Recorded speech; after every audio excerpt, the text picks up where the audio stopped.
विभाजन विभीषिका स्मृति दिवस नवाबगंज में भाजपा ने निकाला मौन जुलूस। विधायक डॉक्टर MP आर बोले, आज शोक का दिन। विभाजन विभीषिका स्मृति दिवस पर सोमवार को नवाबगंज में विधायक डॉक्टर MP आर ने कहा कि प्रधानमंत्री नरेंद्र मोदी के आह्वान पर 14 अगस्त को शोक दिवस के रूप में मनाया जा रहा है। यह हमें याद दिलाता है कि जब भी हमें पीड़ा हुई हो उसे कभी भूलना नहीं चाहिए। विभाजन विभीषिका स्मृति दिवस पर सोमवार को भारतीय जनता पार्टी ने नगर में मौन जुलूस निकाला। नगर के ओकेजन बारात घर से तहसील गेट तक मौन जुलूस निकाला गया। तहसील गेट पर जुलूस समाप्त होने के बाद विधायक डॉक्टर MP आर ने विभाजन विभीषिका स्मृति दिवस मनाए जाने के उद्देश्य को लेकर विस्तार से जानकारी दी। उन्होंने कहा कि प्रधानमंत्री नरेंद्र मोदी के आह्वान पर 14 अगस्त को शोक दिवस के रूप में मनाया जा रहा है। ये हमें याद दिलाता है कि जब भी हमें पीड़ा हुई हो उसे कभी भूलना नहीं चाहिए, उसे याद रखना चाहिए और आने वाली पीढ़ी को भी बताना चाहिए कि आगे से ऐसा कभी ना हो। उन्होंने कहा कि आज ही के दिन भारत माँ के 2 टुकड़े कर दिए गए थे। मौन जुलूस निकालने से ये होगा कि आपस में लोग चर्चा करेंगे कि आखिर इस दिन हुआ क्या था। मौन जुलूस में नवाबगंज ब्लॉक प्रतिनिधि doctor AK Gangwar, Bhadpura block प्रमुख प्रतिनिधि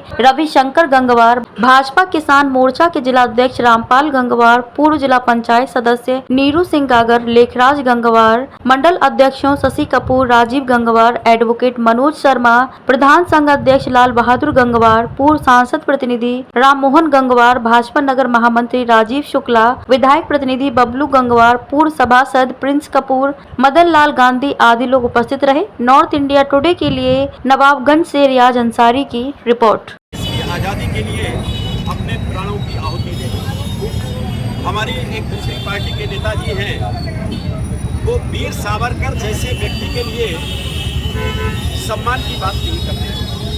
मैं सिर्फ इतनी सी बात कहता हूँ, वीर सावरकर जिन्हें 50 साल जेल की सजा हुई, यानी 2 आजीवन कारावास, और जिन्हें जेल में प्रतिदिन कोलू चला करके 30 पाउंड तेल निकालना था, और एक बार तो उन्हें हथकड़ी बेड़ी के साथ हाथ ऊपर करके खड़ा कर दिया गया और 7 दिन खड़े रहे।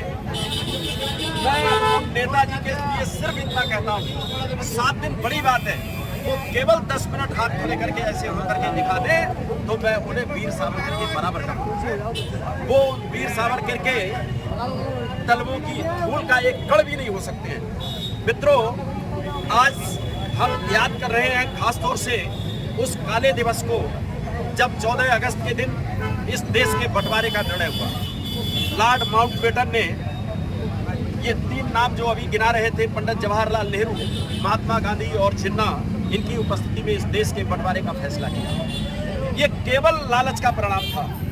महात्मा गांधी चाहते थे कि जवाहरलाल नेहरू इस देश के प्रधानमंत्री बने, जिन्ना अड़पर थे, और इसलिए इस देश को 2 टुकड़ों में बांट करके एक हिस्से का प्रधानमंत्री जिन्ना को बनाया गया, एक को जवाहरलाल नेहरू। और मित्रों, कितने खराब निर्णय था। अभी जैसा हमारे प्रमुख जी ने कहा कि अगर उस समय पटेल जी देश के प्रधानमंत्री बने होते, इस देश की शकल अलग होती। इतिहास खराब लिखा गया। परिणाम क्या हुआ? आप एक और 3-4 चीजें मैं गिनाता हूँ। खास तौर से पंडित जवाहरलाल नेहरू के जो खराब फैसले थे उनमें से एक था धारा 370 लगाना।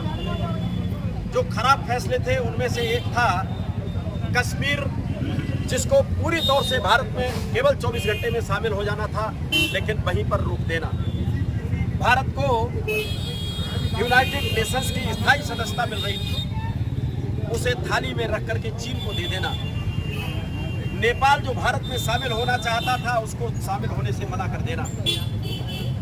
ये सारे खराब निर्णय, देश का विभाजन हुआ, लाखों लोगों की हत्याएं हुई, लगभग 10 लाख लोग मारे गए। ट्रेनें जो पाकिस्तान की तरफ से आ रही थी, जैसे सामान भरा जाता है ऐसे लाशें एक के ऊपर एक भरी हुई थी, जिनमें कुछ कराहें भी निकल रही थी। ऐसा बुरा दृश्य था उन दिनों। जो लोग वहाँ से भाग करके आए, अपनी करोड़ों की संपत्तियाँ छोड़ करके आए, अपने मकान, दुकान, बाकी संपत्तियाँ सब छोड़ करके, जैसे तैसे बहुत सारे लोग यहाँ पर लुट करके आए, और उनमें से बहुत सारे लोग अभी बरेली में भी है, देश में कि बहुत सारे ऐसे हैं, बहुत सारे ऐसे परिवार भी हैं। ऐसे ही मित्रों, जैसा अभी बात चल रही थी हमारे बहुत सारे क्रांतिवीर, हमारे बहुत सारे स्वतंत्रता संग्राम सेनानी हमारे आसपास के क्षेत्रों में भी रहते हैं। ये जो कार्यक्रम रखा गया, मेरी माटी मेरा देश, माटी को नमन, वीरों को अभिनंदन, इस कार्यक्रम के तहत उनको याद करने का काम हुआ। और बहुत सारे वो नाम हमारी समझ में आए जिनको शायद हम भूल चुके थे। नवाबगंज के भी कन्हैया लाल कपूर का शायद नाम आप लोग को याद हो, छेदा लाल जी हुआ करते थे। ऐसे बहुत सारे नाम नवाबगंज क्षेत्र से भी स्वतंत्रता संग्राम में शामिल हुए थे। आज हम उन सबको नमन करते हैं, प्रणाम करते हैं। आप सब यहाँ आए, आपका इस विभाषिका स्मृति दिवस के उपलक्ष्य में आज हम सब लोग यहाँ पे एकत्रित हुए हैं। इस कार्यक्रम के जो हमारे मुख्य अतिथि हैं, हमारे परम आदरणीय विधायक डॉक्टर MP आर्या जी, उनके बगल में खड़े हुए हमारे बड़े भाई भरतपुरा के ब्लॉक प्रमुख रविशंकर गंगवार जी, हमारे मंच पर उपस्थित हमारे सारे मंडल अध्यक्ष और यहाँ पर उपस्थित भारतीय जनता 14 अगस्त 1947 को जब भारत का विभाजन हुआ, उस समय जो हमारे स्वतंत्रता सेनानी थे और जो क्रांतिकारी थे, जिन्होंने भारत देश को आजाद करने में अहम भूमिका निभाई, और विभाजन के समय जो हमारे बच्चे, माताएं, बहनें और हमारे भाई लोगों का कत्लेआम हुआ था, लगभग 10 लाख लोगों का, और कम से कम 1.5 करोड़ लोग अपने घरों से विस्थापित हो गए थे। उसके उपलक्ष्य में आज हम ये जो है स्मृति दिवस मना रहे हैं, क्योंकि उन लोगों ने उस जमाने में भयंकर दर्द सहा था, यात्राएं सही थी। उसी की याद में आज हमने ये प्रोग्राम रखा है। आपने देखा उस समय सत्ता के लालच में हमारे पंडित जवाहरलाल नेहरू जी ने देश का जब विभाजन हो रहा था, उसमें उनका भी योगदान था। और पाकिस्तान के जब प्रधानमंत्री मोहम्मद अली जिन्ना थे, उन्होंने तो आग लगाने का कार्य करा और धर्म के आधार पर हिंदुस्तान और पाकिस्तान का बंटवारा करा था। ये केवल सत्ता की लड़ाई थी उस समय, और आज भी हमारी कांग्रेस पार्टी उसी पे आगे चल रही है और इसी तरह के बंटवारा कर रही है। तो इस स्मृति को बयां करने के लिए 2021 में 14 अगस्त को स्मृति दिवस मनाने का एक उद्देश्य रखा, और तब से हम ये दिवस मना रहे हैं कि अब जब हम 15 अगस्त मना रहे हैं तो ऐसा लग रहा है जैसे दीपावली का त्योहार हो, और 9 अगस्त से लगातार तैयारियां चल रही हैं।